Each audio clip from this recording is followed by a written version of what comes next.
Bueno, buenas tardes. Es un gusto, digamos, presentar este webinar sobre redes inteligentes, principios básicos sobre redes inteligentes, a cargo de Eduardo Cano Plata. Y además darles la bienvenida a este nuevo webinar de ADECA, digamos, dos palabras simplemente para presentarlo y dejarlo a Eduardo con ustedes.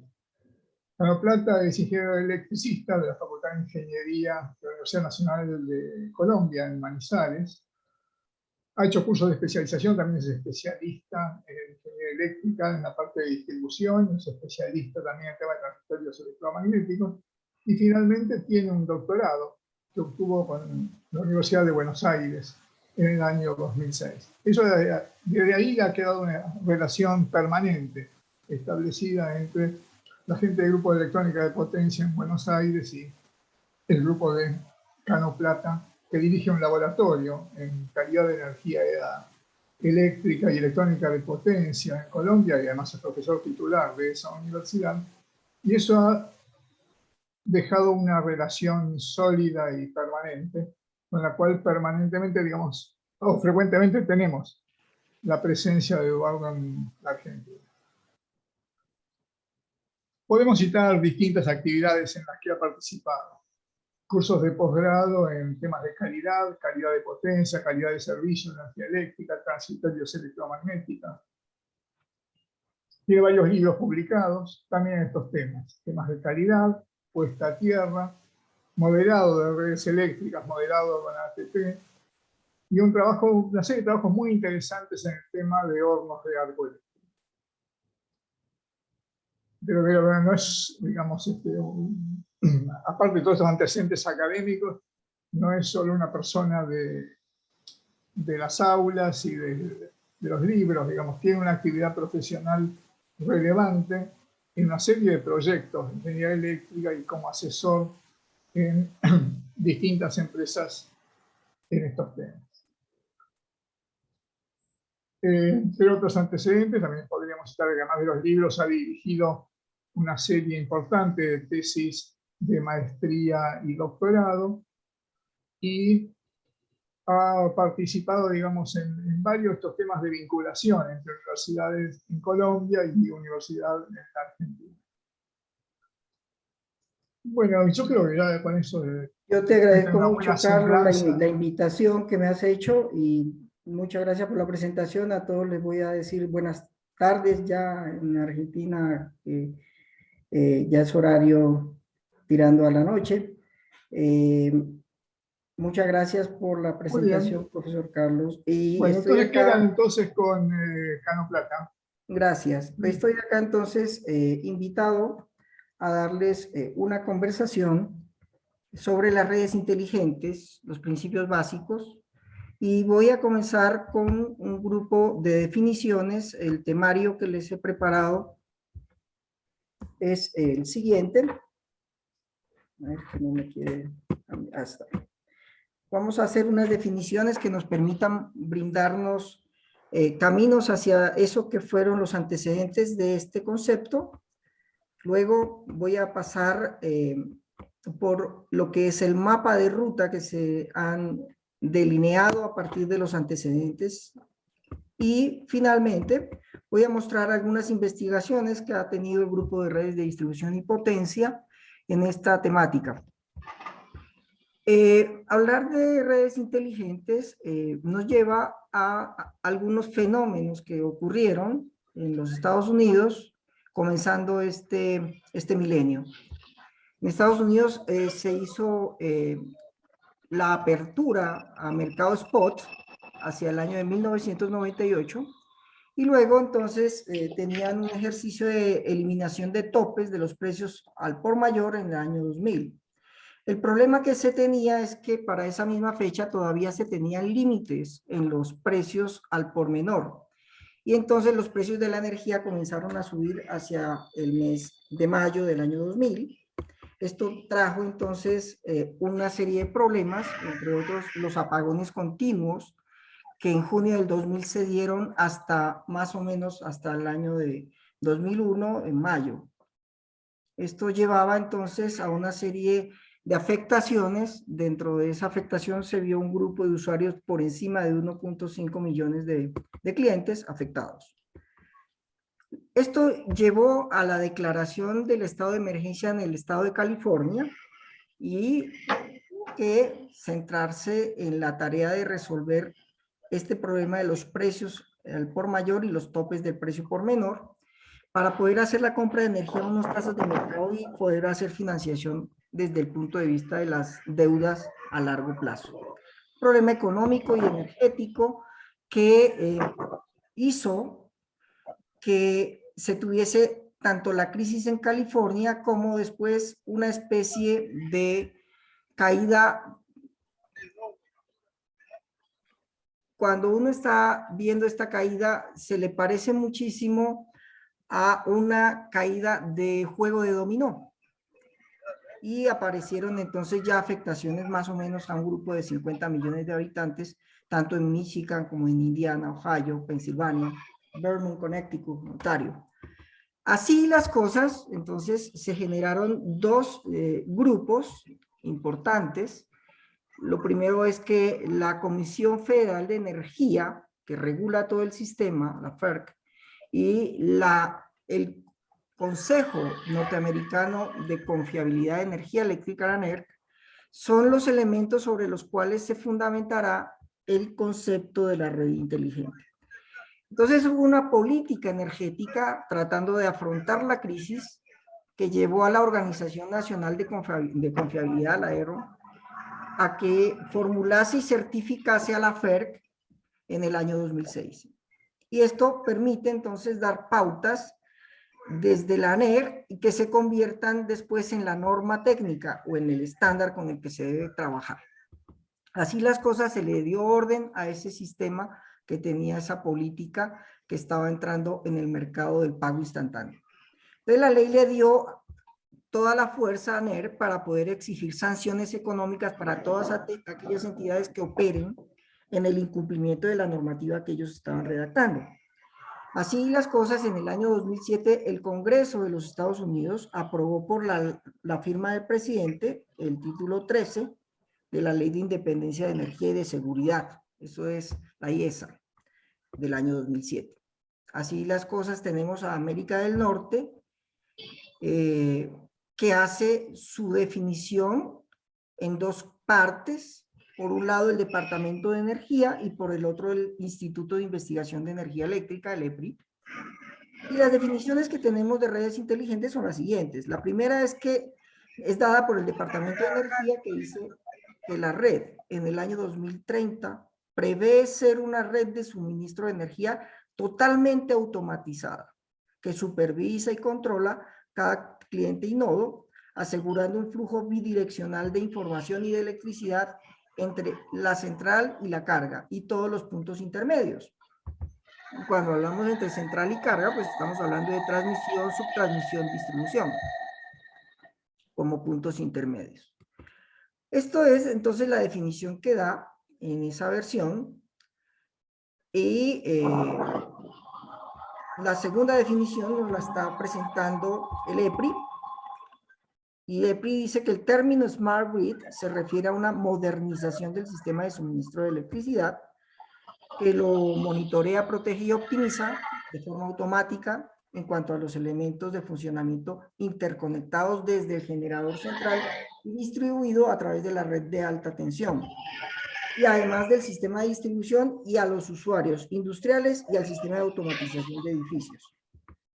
Instalaciones de almacenamiento de energía y consumidores finales, tales como los vehículos eléctricos, los electrodomésticos y otro tipo de dispositivos que se puedan tener entonces en el usuario final.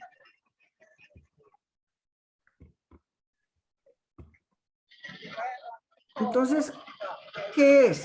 De acuerdo a la Agencia de Energía, esto de la red inteligente.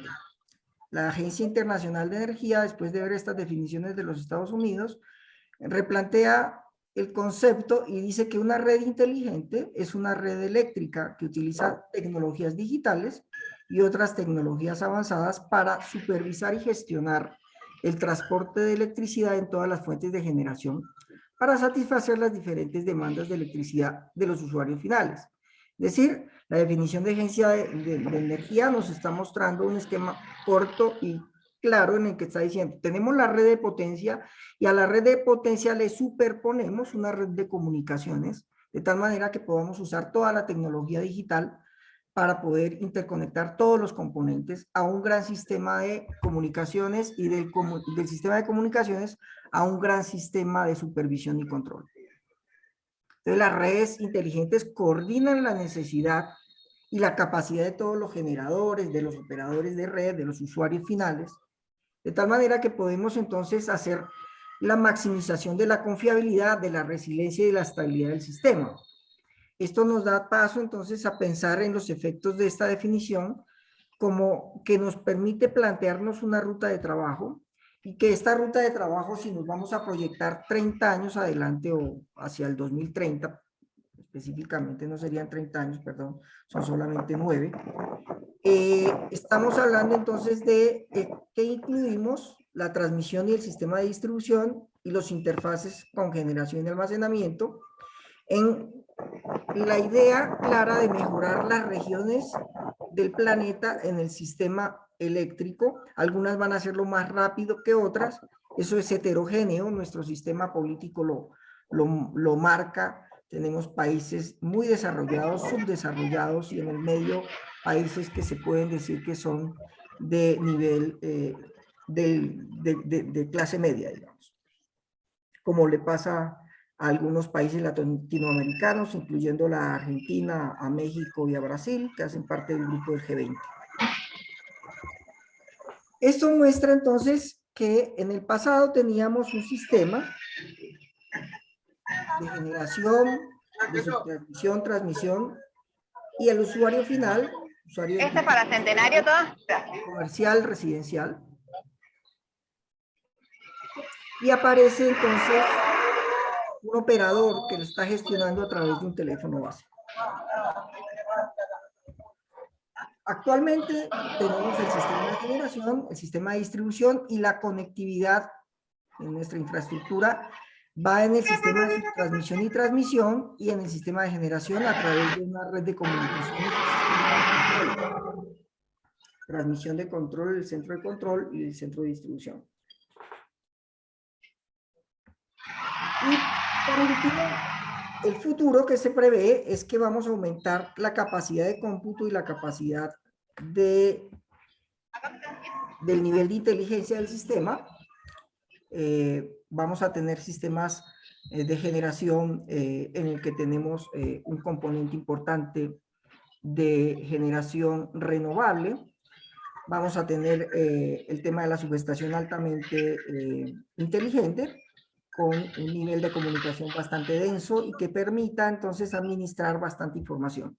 Un centro de distribución también, los sistemas van a estar en los puntos distribuidos, haciendo tanto el análisis de cargas como la carga de vehículos eléctricos, como el tema de la generación distribuida, es toda aquella generación que se conecta a lo largo del cauce de un río o a lo largo del sistema de distribución. Ya eso lo llamaremos distribución o generación distribuida. Y a los consumidores, tanto industriales como residenciales, también se les agrega un poco de inteligencia y de capacidad de cómputo y de comunicaciones. Entonces, esto es lo que se pretende mostrar acá como concepto base para lo que es esta charla, una charla que en primera instancia es corta, es simplemente una pequeña introducción. Así vamos a darle la justificación al problema de la red inteligente. Entonces la justificación la centramos a través del concepto del EPRI, que estima que la implementación de la tecnología de las redes inteligentes nos puede ayudar a disminuir el consumo de energía en un 4% a nivel mundial para el 2030. Y esto implica entonces hacer uso de la tecnología que permita darle la viabilidad y, desde el punto de vista económico y empresarial, de tal manera que sea interesante el concepto desde el punto de vista económico, poder tener entonces aplicaciones tecnológicas que sean de desarrollo y ese desarrollo que sea pues pago de manera pues que permita lograr esa disminución del consumo de energía y esa optimización. Nosotros acá en el grupo, digamos, de investigación, hemos centrado también la atención en lo que es la norma de los Estados Unidos y todo el trabajo de redes inteligentes establecido en el título 13 de IESA. Y allá entonces la muestra con múltiples agencias federales en las que se estimula mucho la investigación para tratar de conseguir dispositivos electrónicos que aumenten la confiabilidad y aumenten la resiliencia del sistema. Ahí tenemos entonces la Oficina de Eficiencia Energética dependiente del Departamento de Estado y la Oficina de Energías Renovables dependiente del Laboratorio Nacional de Tecnología Eléctrica, también dependiente del Departamento de Energía de los Estados Unidos.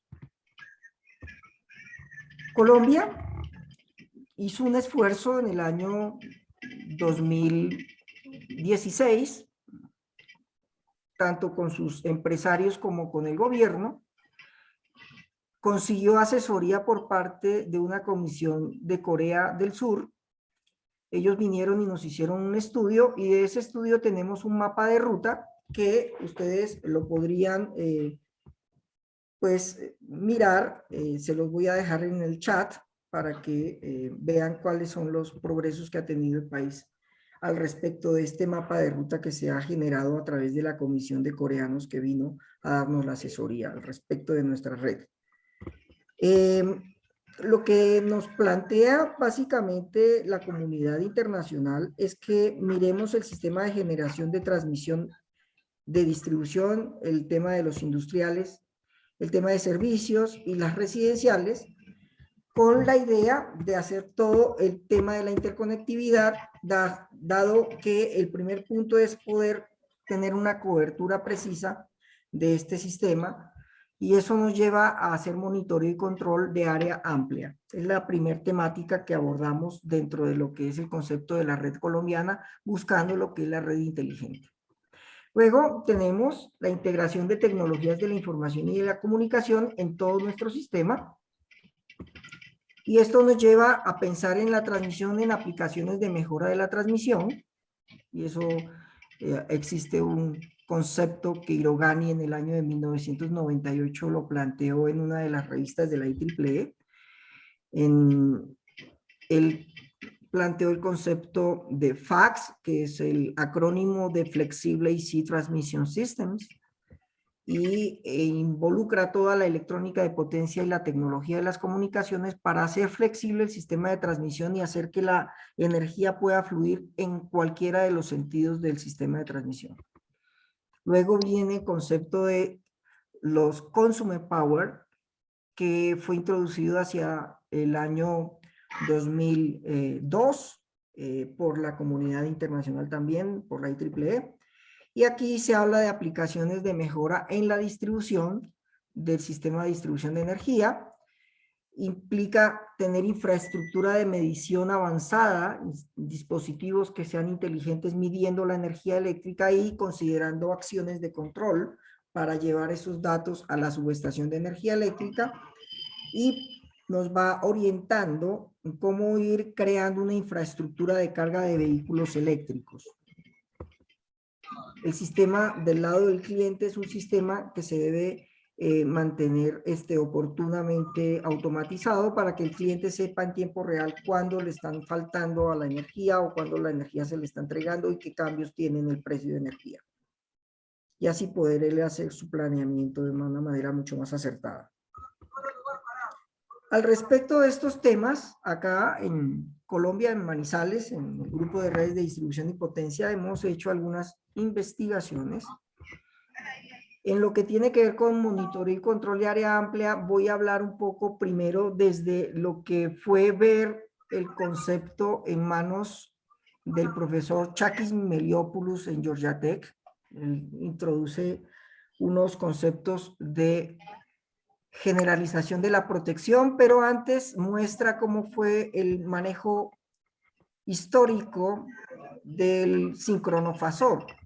Entonces, voy aquí a adaptar un poco la presentación que tiene el profesor Chakis Meliopoulos. Esto es una versión de octubre del año 2020. Me interesa que veamos cómo él saca el algoritmo de la transformada de Fourier de tipo recursivo. Miren ustedes que simplemente está poniendo cada uno de los puntos en este relojito y estamos sacando acá, multiplicando por este coseno de tita en el periodo de muestreo, tiene el convertidor análogo digital y simplemente saca entonces el algoritmo haciendo la sumatoria de cada uno de los componentes que pasan por el relojito. Acá simplemente lo pasa a través de esta multiplicación, raíz de 2 dividido n, hace la suma y le sale el algoritmo y simplemente esto le sirve para poder calcular de manera aproximada cuál es el valor de la frecuencia que esto tiene. Es decir, estamos viendo que esto sería lo que estaría haciendo realmente un relé numérico en el momento de ver cuál es el grado de desfase que tiene de la frecuencia del sistema frente a la frecuencia real que está midiendo. Y ese desfase de la frecuencia del sistema me permite entonces caracterizar un problema que es el problema de estabilidad de pequeña señal. Y así nace en el mercado en el año de 1992, por allá por la Universidad de Virginia Tech, con Jay Murphy, la macrodyne o el primer elemento del sincronofasor. El sincronofasor es sumamente importante porque nos está diciendo qué está viendo el sistema y cómo está ese fasor circulando, de tal manera que nos da una interpretación de la estabilidad de pequeña señal que se ve reflejada entonces en la frecuencia mecánica del eje del generador, si es de tipo hidráulico o térmico, y en la frecuencia que estaría absorbiendo o entregando algún generador de tipo fotovoltaico. Y esto también nos hace pensar en que vamos a tener distribuido este tipo de instrumento en el sistema de distribución de tal manera que cada uno de los puntos de acopio de energía del sistema de distribución sea capaz de ser monitoreado en este sentido. Obviamente manda señales al GPS y con GPS podemos hacer un canal sincronizado. Esto es, digamos, como una tendencia a ver cómo sería la norma para el sincronofasor. La fuente de la norma es, aquí voy a hacerles un paréntesis, está clarísimo que Argentina pertenece a la Comunidad Internacional Electrotécnica, a la IEC. Por supuesto, Colombia también tiene parte de su norma con la IEC, pero el 90% de su manejo técnico se basa en las normas de ANSI, las americanas, y los estándares de la IEEE. Por eso voy a estar continuamente citando la IEEE, pero al final de esta conversación de pronto podríamos tener algún tipo de careo entre las normas, tanto la norma europea, que es la IEC, y la norma americana, que es la IEEE. Bueno, entonces se toma, digamos, a través de este elemento el número de fasores, 30 fasores por segundo, y vamos haciendo entonces el conteo para ver cómo está el sincronofasor y el sincronismo del sistema de generación frente al sistema de transmisión. Aquí hay ejemplos, por ejemplo, esto es una aproximación cuadrática para detectar el error que pueda llegar uno a tener en el momento de medida de ese periodo frecuencial que es bastante incierto. Esa incertidumbre pues se ve reflejada por el elemento de muestreo y el elemento de manejo del sistema. Por ejemplo, para nosotros es un problema fuertemente complejo determinar con precisión la frecuencia del sistema debido a que en cualquier momento puede aparecer dentro de un sistema fotovoltaico, por ejemplo, una nube, o en un sistema de tipo electromecánico, como puede ser un generador de tipo hidráulico, podemos tener un proyecto que está girando de manera apropiada, pero puede tener cavitación y la cavitación la vamos a ver reflejada en el eje como un fenómeno de oscilación mecánica que se verá posteriormente reflejada como un fenómeno de baja frecuencia de oscilación. Entonces es por eso tan importante el tema de determinar ese fasor.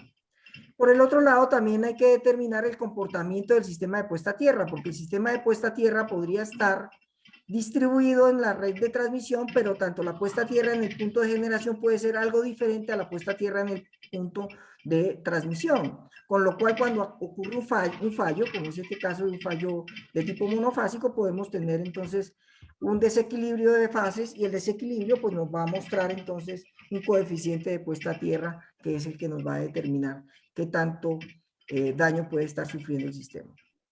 Bueno, aquí hay la Microdyne, el sincronofasor de enero de 1992, la topología, tenemos el sistema de potencia, sistema de protección y aislamiento, el microprocesador, los relés pues son numéricos, nos está mostrando entonces un display, el software y el tema de almacenamiento y comunicación.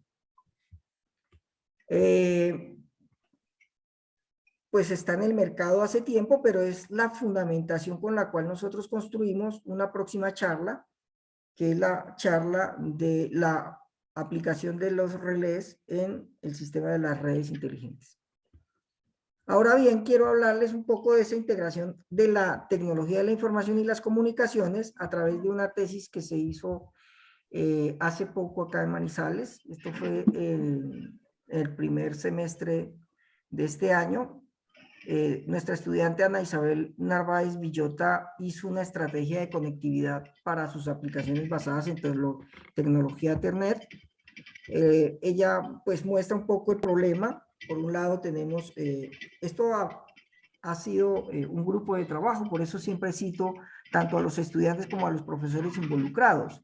Acá hay un grupo de trabajo en el que estamos participando, un profesor que se dedica de forma plena a la electrónica de potencia, que es el profesor Armando Ustaris, un profesor que se dedica de forma plena a las comunicaciones, el profesor Luis Fernando Díaz, y yo que estoy trabajando en el área de los sistemas de distribución. Entonces interconectamos esos conceptos y nos nace de forma natural el concepto de redes inteligentes. Por un lado tenemos el tema de la demanda de energía, la demanda de energía eléctrica, el sistema de protecciones de tipo tradicional, y ya entramos al concepto de la red inteligente. Digamos que la red inteligente tiene que visualizar que tiene también generación distribuida. Para el caso de este icono que hemos puesto, se pone acá como si fuese un panel solar, pero entendiéndose que puede ser generación eólica o también puede ser la misma generación hidráulica a lo largo del cauce de un río. Tenemos entonces ya el flujo de potencia y además agregamos el flujo de la red de comunicación. Con esto entonces vemos el consumo, vemos cómo es el tema de la demanda, si podemos lograr que sea un poco más constante, podemos mejorar la calidad del servicio, vamos a tratar de ver si se puede disminuir la emisión de huella de carbono y por el otro lado mejorar la confiabilidad de nuestro sistema. Colombia es un sistema que tiene al año 2016 29.47 horas de falla de energía de apagón al año. Esperamos que en el año 2030 logremos llegar a un número de 5.44 horas por año. Como se dan cuenta, nuestro número de confiabilidad es bastante débil. Nuestra red es mal planteada, es una configuración en estrella, no está tan anillada como la que tiene Argentina. Tenemos solamente 2 anillos a 500 kilovoltios. Argentina, según mis cuentas, tiene 4 anillos, así que está un poco mejor. Y el tema entonces de las tecnologías de la información y de las comunicaciones en cada aspecto del sistema de potencia se va a integrar. Por el otro lado tenemos la tecnología ADA, y la tecnología de la generación distribuida, ¿no? Y los vehículos eléctricos. Así nos queda entonces un sistema. Vamos a mirar el tema de la tecnología ADA, la red de comunicación. Por un lado tenemos sistema cableado y lo podemos usar con el Power Line Communication, PLC, con Ethernet de tipo convencional o con el Ethernet industrial. La podemos tener inalámbrica, con Wi-Fi, con WiMAX, 3G, 4G, 5G satelital. Viendo un poco lo de la lógica que se hizo acá en esta tesis, se centró en el tema de la cableada con el Ethernet convencional. Hicimos una simulación, sistema embebido. Parte de este concepto se lo aprendí al profesor Carlos Gottfried cuando estaba ya en Argentina a finales del año 2000. Ellos estaban haciendo ya Hardware in the Loop y pudimos hacer una tesis de un estudiante de grado que hizo Hardware in the Loop y después hizo el control de velocidad de una máquina por control de flujo orientado, una máquina de inducción. Y estas técnicas de simulación pues se siguen utilizando.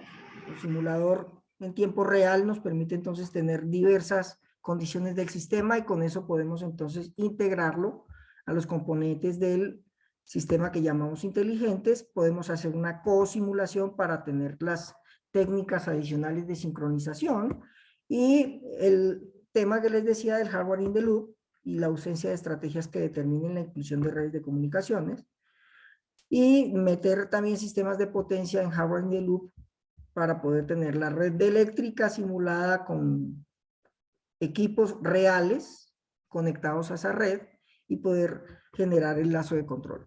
Esto nos genera un poco de costos, pero la tesis se centró en esto de hardware in the loop para poder ver las ausencias de esto. Y aquí descubríamos que había unos modelos muy ausentes, cajas negras prácticamente. Los industriales no sueltan el algoritmo, no lo dejan ver. Ellos tratan eso como un tema de seguridad industrial y ellos dentro de su concepto de seguridad industrial y de su concepto de patentabilidad y registro, pues no permiten que se utilice. Esto fue lo que se hizo, pues se hizo la interconectividad entonces entre dos lazos con hardware in the loop. Y ahora quiero que miremos qué otras cosas se hacen acá en este grupo de investigación. Tenemos aplicaciones para mejora de transmisión. Acá hay un ejercicio que hicimos con Ternium. Ternium tiene una planta acá en Manizales muy pequeñita, es una micro siderúrgica. Ellos querían pasar de una carga de 30 megavoltamperios a 65 megavoltamperios. Consideren ustedes que una siderúrgica convencional, como la que tienen en Campana ellos mismos, Ternium, ahí en Buenos Aires, en Campana, es de 180 megavoltamperios. Entonces estamos hablando ya aquí de una muy pequeña siderúrgica. Este es el sistema interconectado que tiene el lugar en donde se está tomando la energía. Es este. Acá tenemos unos anillos de color gris que son de 220 kilovoltios y los de color azul están a 115. Haciendo una entrada acá al sistema, pues el sistema pues, tiene un horno cuchara y un horno de arco eléctrico, un horno de fusión. Y después tiene un tren de laminación para sacar un laminado con norma americana, y entiendo que este tren de laminación también lo saca con norma americana, pero ya es para sacar el perfilado para construcción de tipo redondo. Hicimos simulaciones de esa empresa en DeepSile, en Neplan, en ATP. Sacamos los resultados proyectando la empresa desde el año 2010 hasta el año 2020. Perdón, desde el año 2012, que fue el caso base, hasta el año 2020. Queríamos ver cómo era que estaba funcionando con el criterio de escenario de alta carga y un sistema de alimentación en falla, o sea, el criterio N-1. Se alcanzan a ver entonces de color blanco los lugares en donde no está cumpliendo la norma de regulación de tensión y de color rojo aquellos lugares en donde está en el límite de regulación, esta zona de acá.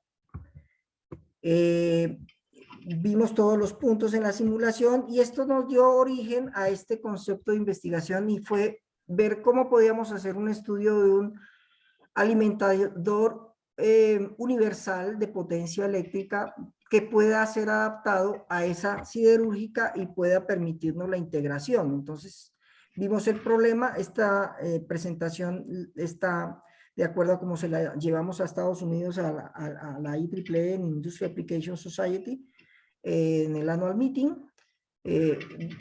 La red, pues, convencional, el banco de capacitores que corrige el factor de potencia, el interruptor, el transformador más importante, que es el del horno de arco.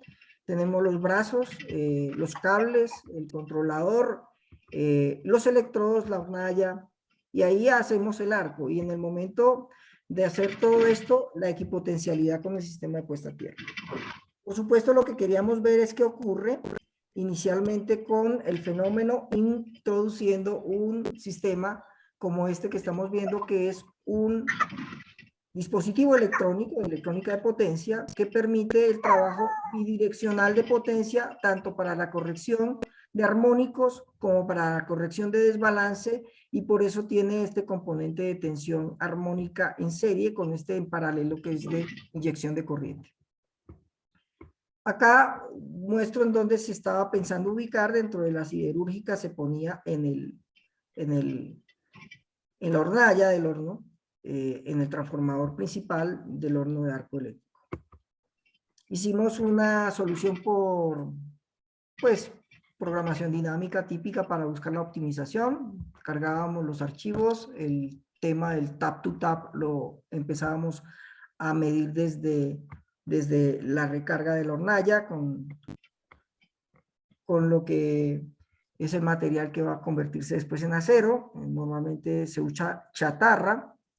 La tensión y el factor de potencia, cómo se iban a corregir, el diagrama inicial para lograr el tap to tap y la corriente que iba de arco.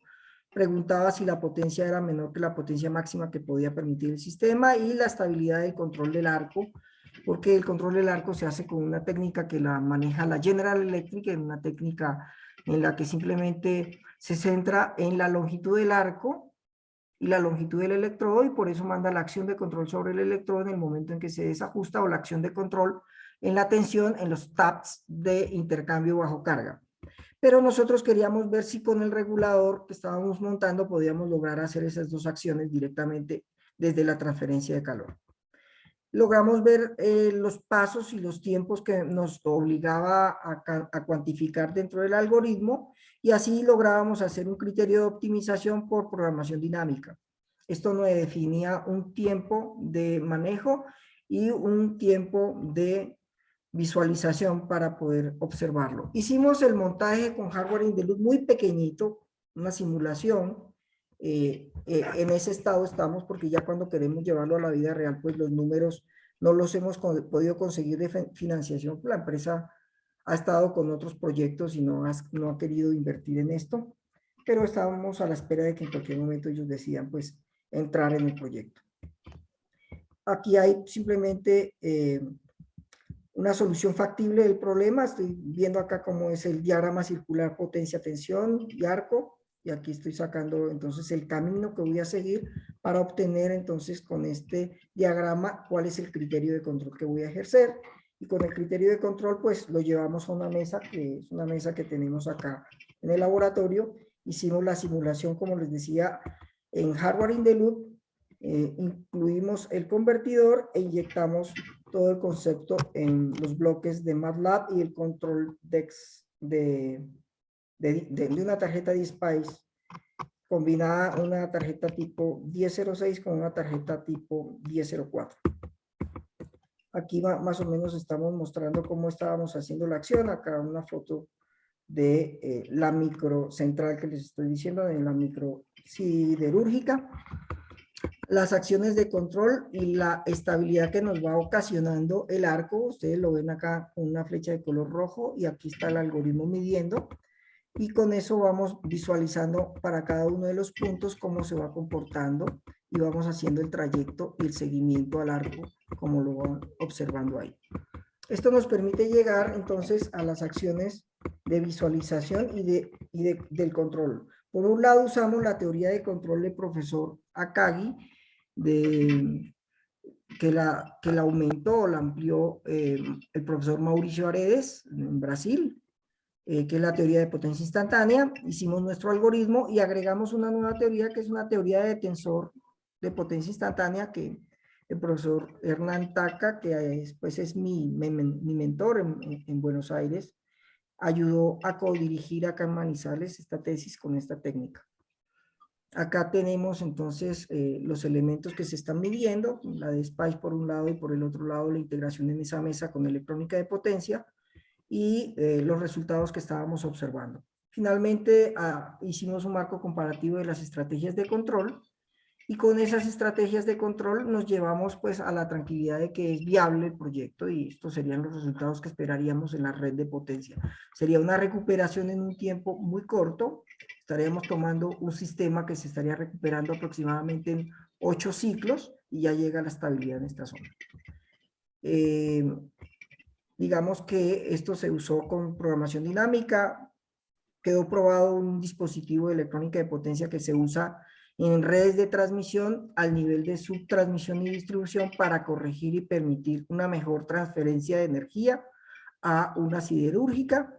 El sistema de control se probó con una técnica del profesor Mauricio Aredes y con la técnica del profesor Armando Ustariz de su tesis de doctorado.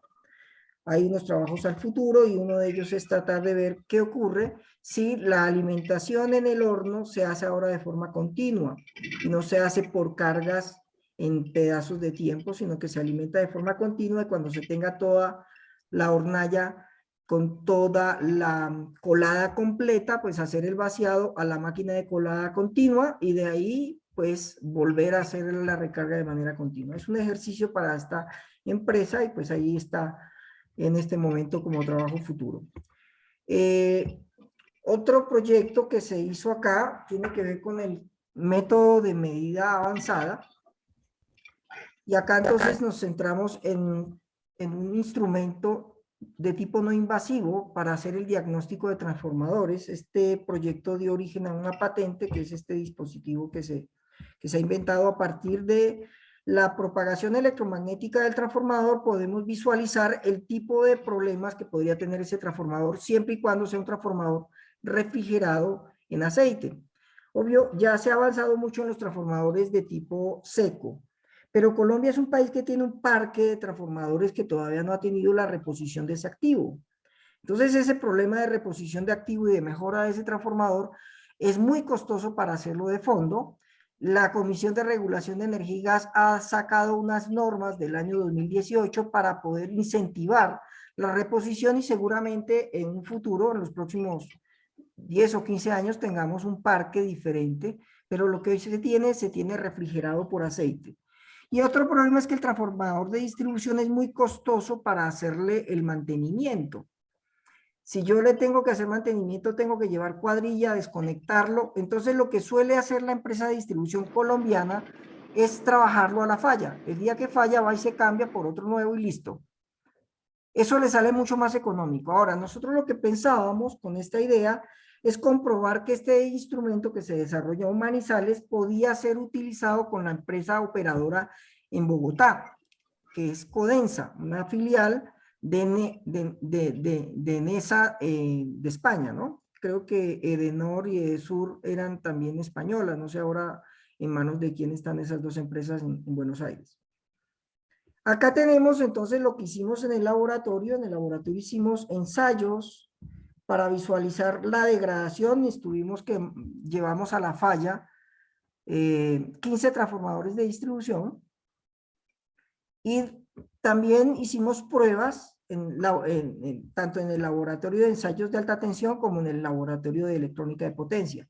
Y nos fuimos a campo también a medir. En campo estuvimos midiendo 600 transformadores rurales y 400 transformadores urbanos, de tal manera que pudiésemos tener un espectro importante y con un método aleatorio simple poder sacar un número más o menos razonable que nos dé más o menos la vida esperada que tiene ese transformador instalado de esa empresa distribuidora que se llama Codensa. Esto es inteligente en el sentido de que nosotros tenemos una antena simple, una antena tipo corneta o un amplificador, pero estamos tratando de hacer un software que sea capaz de caracterizar técnicas como, por ejemplo, de medida bastante inestable como lo puede hacer la entropía. Entonces, la entropía de Shannon, se utilizó el algoritmo de entropía de Shannon para poder visualizar el fenómeno. Acá estamos nosotros mostrando nuestras versiones y fue migrándose y mejorándose el instrumento hasta que llegamos a una versión que es esta que se llama la versión 6. El acrónimo que tiene es Análisis no invasivo de transformadores de distribución, ANITA, la versión 6 del año 2016, y se logró patentar en febrero del 2020. Salió el registro de patente internacional. Este proyecto entonces tiene un software que nos permite caracterizarle el tipo de transformador, si es urbano, si es rural, y la marca y el año de instalación de ese transformador. Y podemos sacar con un tipo de reloj, pues un resultado en NATS que nos está midiendo en realidad de manera directa el concepto de vida útil o de vida remanente de ese transformador. Puede dar una advertencia para decirle al operador de la red que le haga mantenimiento. Y pues también pues da los datos de error como todo software. Hay datos de precaución que tenemos ahí, pero quiero mostrar un poco el concepto. El concepto viene del modelo térmico de Arrhenius. Pues si ustedes consideran una cadena de carbono con hidrógeno, un polímero, cualquier elemento que puede estar dentro de la cadena y del papel con los furanos, por ejemplo. En el momento en que aumenta la temperatura, pues vamos a tener la ruptura del enlace covalente y se van a descomponer esas cadenas en algunas más cortas, liberando entonces algunos gases, liberando componentes que son muy valiosos cuando se están estudiando transformadores grandes, porque ahí hacemos el análisis químico del aceite. Entonces vemos cómo son los gases diluidos en el aceite y eso nos va a dar una valoración importante. Pero acá vamos a hacer un mapeo de esos conceptos hacia el tema de la degradación, viendo esta ecuacióncita sencilla como la degradación de un material aislante, la vida útil igual a la vida inicial, la constante de Boltzmann, la temperatura y la energía de activación de la ruptura de la cadena covalente que estamos viendo. Esto lo estuvimos viendo en el laboratorio con los ensayos de los transformadores que le decía yo que habíamos llevado a la falla, y con eso obtuvimos esta curva empírica, y esa curva empírica nos llevó a hacer un mapeo del modelo de Arrhenius a través de la conceptualización de la entropía, del algoritmo de entropía, y con el algoritmo de entropía hicimos una asociación del concepto de entropía numérica con el concepto de entropía térmica.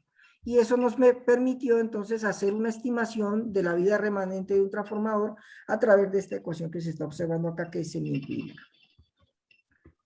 Esto lo llevamos a inspección en zona urbana. Les decía, miren ustedes, 445 transformadores urbanos en Bogotá y 165 de la zona rural de la provincia. En Colombia no llamamos provincia, llamamos departamento. Esto se llama Cundinamarca, el departamento de Cundinamarca. Si ustedes se dan cuenta, más o menos obtuvimos una distribución gaussiana, y esto nos está mostrando la vida media del transformador de esa empresa en 26 años, con lo cual tiene un parque bastante nuevo, considerando que los transformadores fallados o que están problemados serían aquellos que están por encima de un NAP de distorsión. Y estos son los valores térmicos que nosotros estamos sacando, o algunas conclusiones. Se desarrolló la herramienta, se puso a prueba el instrumento, se pudo hacer una corrección y calibración, se manejó todo el concepto de alteración de campo electromagnético dentro de la ecuación. Por propagación electromagnética es que detectamos la falla. Aprovechamos esa información que se procesa para determinar si la escala está en una entropía que discrimine. Y esto nos da un concepto de valoración de la vida remanente de transformadores en la empresa en donde estamos haciendo el ensayo de tipo estadístico. Se le entregaron 3 prototipos a esta empresa. Y se cumplió pues con el objetivo que teníamos. Lo último que quiero mostrarles es la forma como nosotros estamos preparándonos para la entrada dentro de la red de la carga de vehículos inteligentes. Hemos hecho algunas tesis. Esta tesis, por ejemplo, del año 2017 con el ingeniero Oscar Andrés Ruiz Guzmán, nos permitió hacer una metodología. La basamos en concentrarnos en cuál es el impacto en la calidad de la potencia, las caídas de tensión, los armónicos y el desbalance de las fases, y nos llevó a mostrar esta metodología, que es centrarnos en el sistema eléctrico y ver cómo podemos ir haciendo el análisis de potencia contra el tiempo y la carga que esto nos llevaría en cuanto a lo que sería la carga de ese sistema en la medida que vamos conectando en nodos el auto. Estaríamos acá, definimos un valor de recarga y vemos cómo vamos variando el sistema con control y sin control dentro del corrector dinámico del factor de potencia de esos vehículos que se estarían conectando. Ahí hicimos el objetivo de esta propuesta de investigación, fue esta metodología que les digo que que tenemos para el análisis, y esta metodología de la carga de vehículos venía por el lado de caracterizar la batería electroquímica que se vende en el mercado colombiano. Por el otro lado, analizar el comportamiento dinámico de estas formas de onda en la red y ejemplificar el proceso de recarga de estas baterías. Tomamos el primer objetivo en la mesa de trabajo con la que tenemos como la topología muy abierta para poder interactuar. Estudiamos todo el tema de la recarga de las baterías y el comportamiento de relajación de estas baterías, sus curvas de relajación, y medíamos los objetivos del conjunto. Después pasamos al conjunto de cargador-batería, tanto con corrección dinámica del factor de potencia, que hay una topología tipo BOST, y aquí es simplemente un puente rectificador sin ningún tipo de control. Y por último, veíamos cómo interactuaban esos dos conceptos, tanto en la red de prueba como en el sistema, y la manera como influía en la carga y el factor de utilización del transformador de distribución. Esto fue lo que se hizo. El trabajo aportó una metodología de investigación en esos dos conceptos básicos. Fue creado un fenómeno de relajación de la batería para ver cómo reaccionaba la carga, y el método de simulación que se utilizó fue el conjunto de cargador-batería para poderlo hacer en el dominio de la frecuencia y en función del tiempo. Y quiero dejar acá unos minutos para ver si de pronto ustedes tienen alguna pregunta. Yo voy a concentrarme acá en el chat para ver qué han estado preguntando. Y a todos, pues muchísimas gracias por la presencia que están dando.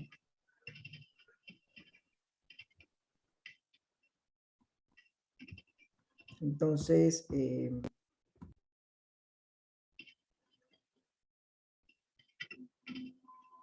si pueden escribir alguna pregunta al chat, estaré pues muy contento.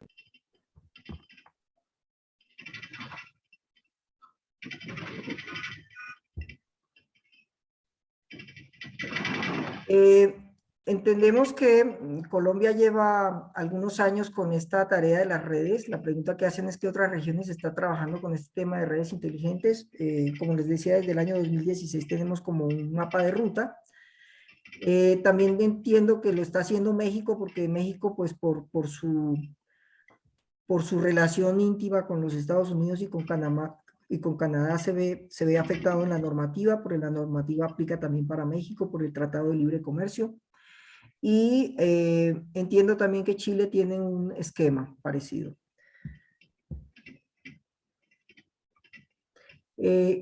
Respecto a del sistema ANITA, análisis no invasivo para la medida de la vida remanente de transformadores, ¿qué pregunta tienes? A ver si de pronto, no sé si acá hay posibilidades de abrir micrófono. Déjeme mirar si yo tengo aquí algún atributo de control.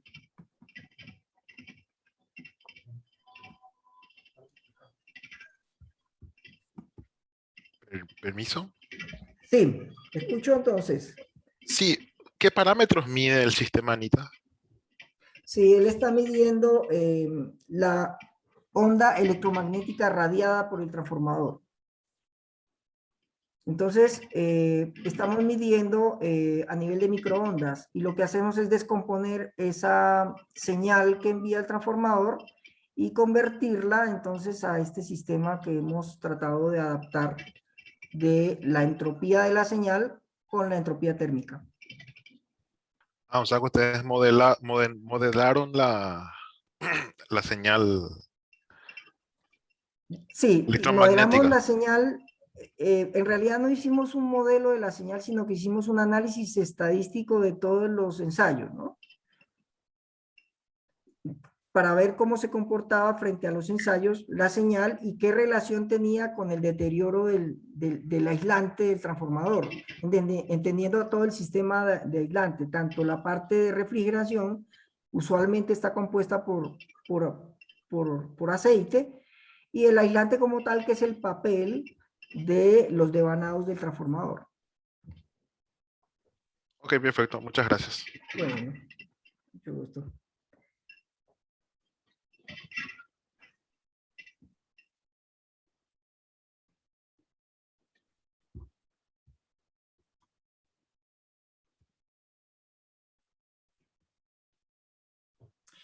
La pregunta que hace sobre los relés inteligentes, los relés inteligentes son una componente muy interesante para la tecnología de redes inteligentes. Por supuesto que los instrumentos inteligentes como tal, incluyéndolo al relé, hacen parte de ello. Hay que entender que el instrumento nos está llevando la información a un centro de control. Y el centro de control tradicional estaba concentrado en un lugar del país. Entiendo que en Paseo Colón está el centro de control de despacho del sistema de transmisión argentino. Pero ahora lo que se pretende es que ese centro de control también esté distribuido sobre toda la red. Entonces se controlan etapas cercanas. Este va a ser temario de la próxima charla, pero ya nos va mostrando que todos los componentes que se están desarrollando se pueden involucrar de manera dinámica a todo el sistema, y esto va generando entonces una red mucho más robusta ante los eventos de perturbación, y por lo tanto un mejor sistema y un sistema mucho más controlable, ¿no? Y observable. Estarían los dos conceptos ahí, ¿no? Esto lo voy a mostrar con un relé genérico. Por un lado voy a mostrar el relé del profesor Chakis Meliopoulos, y por el otro lado voy a mostrar el relé de un estudiante de doctorado que está tratando de diseñarlo acá en Manizales. Entonces sí, no voy a entrar mucho en el concepto, pero lo podemos ver desglosado el próximo lunes en la charla que está prometida.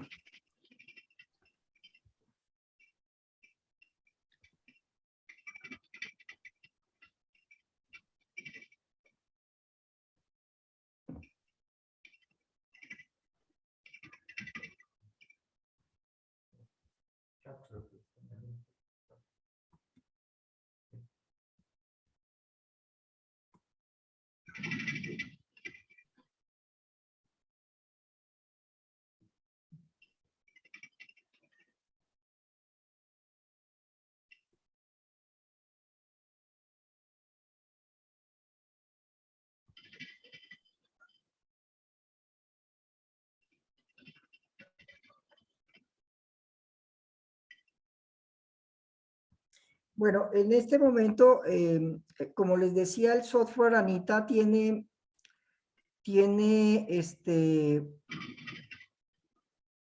un sistema que nosotros podemos,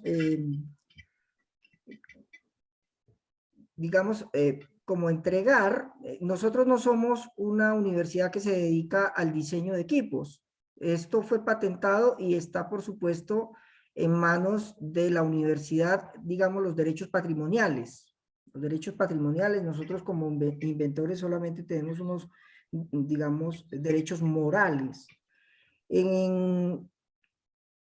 Lo que habría que hacer para poderle dar uso, de pronto en Argentina, a este tipo de equipo que se ha desarrollado, es generar una solicitud a la universidad para ver con qué tipo de convenio se podría establecer el trabajo, ¿no? Esa sería como la forma en la que podríamos comenzar. La información, no hay información en ninguna página. Esto es una patente que se tiene acá como un producto en el que nosotros estamos ofreciéndoselo a las empresas distribuidoras en Colombia, pero por supuesto es para todo el que lo necesite.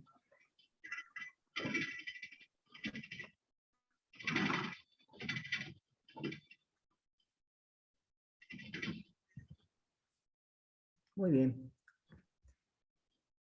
Bueno, entonces, como se había hecho una promesa de una charla de 1 hora, y en este momento se estaría cerrando el tiempo, pues a todos les doy una invitación para el próximo lunes. Les agradezco mucho por la atención que han prestado, y bueno, les deseo que pasen una linda tarde. Muchas gracias, profesor Goffey, por la invitación. No, al contrario, muchísimas gracias, Eduardo. Excelente la presentación. Bueno, muchas gracias. Que la pasen Muchas bien. gracias Hasta en luego. nombre de la beca. Bueno, hasta luego a todos. Que estén bien. Pero a todos, gracias por la presencia.